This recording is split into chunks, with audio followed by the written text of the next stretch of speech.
जय हिंद मेरे प्यारे विद्यार्थी। देखिए, सबसे पहले आज हम बात करेंगे क्लास 9th का जो पहला चैप्टर है मोशन, जिसको हिंदी में कहते हैं गति। इस पर बात करेंगे। देखिए, जनरली हर एक बच्चा जानता होगा कि गति क्या होता है, किस तरीके से, लेकिन आज हम इसको डिटेल में समझेंगे कि गति क्या है और किस तरीके से गति है और कितने प्रकार का गति है। तो आइए बिना लेट किए, बिना देर किए सबसे पहले हम समझ लेते हैं कि गति क्या है। फिर उसके बाद गति के प्रकार समझेंगे कि गति के कितने प्रकार होते हैं, किस किस प्रकार से गति होती है। ठीक है, तो आइए समझते हैं। देखिए, अध्याय आपका 8 है, जो कि क्लास 9th के बुक में दिया होगा, एनसीईआरटी का है। आपको देखिए पढ़ना है एनसीईआरटी, इसलिए हम आपको एनसीईआरटी से बताते हैं ताकि आपको काफ़ी चीज़ें समझ में आएंगी। और मैं इसमें से पूरा बताता चलूँगा तो आपको समझ में नहीं आएंगे, इसलिए हमने इसको इसी चीज़ का हमने एक अलग से रफ फिगर किया है, जो कि आपको एक एक स्टेप करके बताएंगे। सबसे पहले आइए समझते हैं। यहाँ पर देखिए क्या लिखा है। दैनिक जीवन में हम कुछ वस्तुओं को विरामावस्था में तथा कुछ वस्तुओं को गतिमान अवस्था में देखते हैं। जैसे कहने का मेरा तात्पर्य है, आपने देखा होगा जैसे जो चीज़ें, अगर आप अभी खड़े हैं तो किस अवस्था में है? विरामावस्था में। अभी आप जहाँ पे वीडियो देख रहे हैं बैठ के चुपचाप, तो किस अवस्था में? विरामावस्था में। और जब वहाँ से उठ के चलने लगेंगे तो क्या हो जाएंगे? गति की अवस्था में हो जाएंगे। तो दुनिया की हर एक चीज़ें विरामा और गति दोनों में रहती है। जैसे पक्षी उड़ते हैं, मछलियाँ चलती हैं, रक्त का प्रवाह धमनी और शिराओं में होता है, मोटर गाड़ी चलती हैं, परमाणु अणु ग्रह तारे आकाशगंगाएं, सब यह एक गति ही है।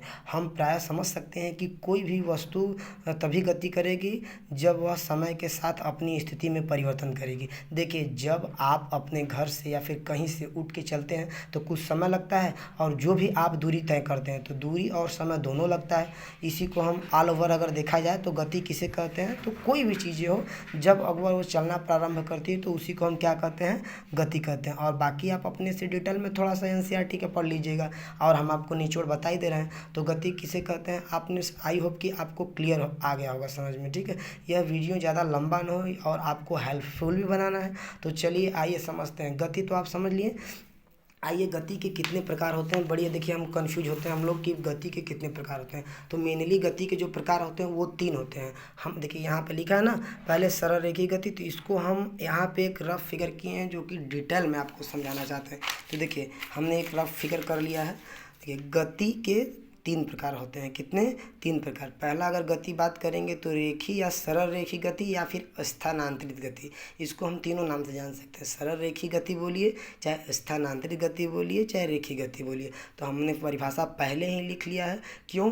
क्योंकि ऐसा इसलिए किया है क्योंकि वीडियो बहुत ज़्यादा लंबा ना बने और शॉर्ट बने, और इसमें आपको आसानी से समझ में आ सके। ठीक है, तो पहला देखिए क्या लिखा है। जब कोई वस्तु एक सीधी रेखा में गतिमान होती है तब उस गति को रेखीय गति कहते हैं।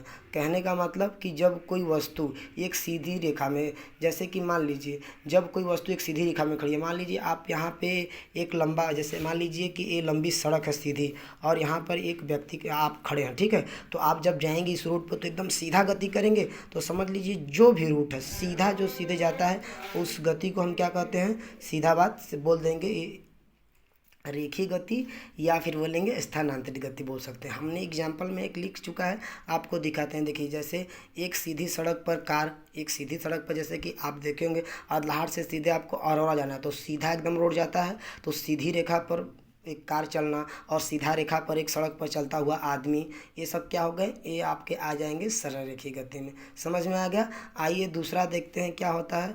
दूसरा होता है घूर्णन। घूर्णन या वृत्ति। घूर्णन का मतलब होता है घूमना, और वृत्ति का भी मतलब होता है कि एक वृत्त पथ पर घूमना। तो आइए इसका परिभाषा समझते हैं। जब कोई वस्तु वृत्ताकार मार्ग पर गति करती है तो ऐसी गति को हम वृत्तीय गति कहते हैं।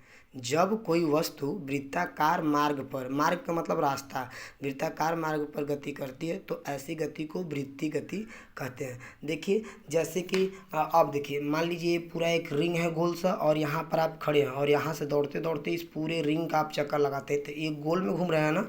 तो देखिए, लट्टू जब आप बचपन में नचाए होंगे तो उसमें डोरा लपेट के फिर ऐसे नचाए होंगे ज़मीनी पे, तो पूरा एकदम नाचता है। तो देखेंगे पूरा गोल गोल गोल गोल नाचता है कि नहीं। पंखा आपके घर में जो लगा होगा, सीलिंग फैन, जो सीलिंग फैन का मतलब होता है ऊपरी छत पे जो फैन लगा होता है, उस पर देखेंगे तो ऐसे ऐसे पंखा नाचता है, तो वो भी वृत्तीय गति करता है। तो वृत्तीय गति के एग्जाम्पल बहुत है और ईजी है। देखिए ना, समझना कितना ईजी है। वृत्तीय गति को इंग्लिश में कहते हैं सर्कुलर मोशन। तो सर्कुलर मोशन एकदम ईजी है, कुछ नहीं है। ठीक, चलिए देखिए एग्जाम्पल में इसने हम लिख चुके हैं क्या।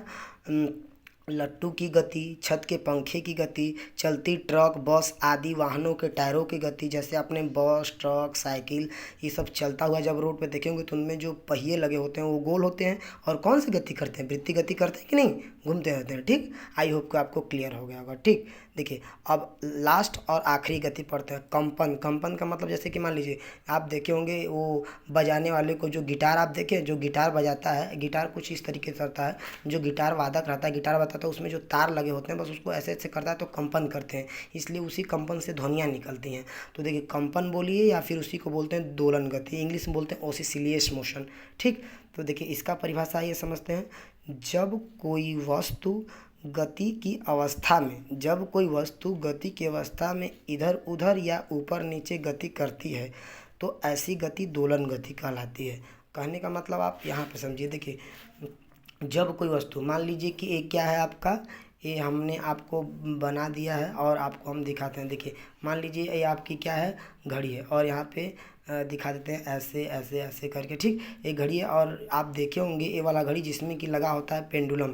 पेंडुलम का मतलब नीचे लगा होता है, बहुत बार इस घड़ी में देखे होंगे। ये गति कैसे करती हैं, जैसे यहाँ से लेकर यहाँ तक, आपके घरों में लगा होगा बहुत लोगों के घरों में, तो यहाँ से लेकर यहाँ, मतलब जहाँ से छूटेंगी, अगर यहाँ स्थिर है, पहले अभी इस पॉइंट पे स्थिर है, यहाँ से चलेगी तो यहाँ जाएगी, इतना से फिर यहाँ पे कवर करेगी, ऐसे ऐसे इधर उधर गति हो रहा है ना, बस इधर उधर। घंटे की गति, जैसे देखिए मंदिर में जो घंटा बांधा गया है, मान लीजिए मंदिर में घंटा बना गया, उसमें जो घंटा लगता है हिलाते हैं तो इसमें लड़ेगा, इसमें लड़ेगा, इसमें लड़ेगा, इधर उधर गति कर रहा है, तो ऐसी गति को हम कौन सी गति बोलेंगे, दोलन गति। आई होप कि आपको क्लियर हो गया होगा तीनों गति। चलिए अब वीडियो लंबा ना बने इसलिए गति के विषय में आगे और चर्चा करेंगे, तब तक के लिए इतना ही रहने दीजिए। धन्यवाद, thank you so much, thanks for watching my video.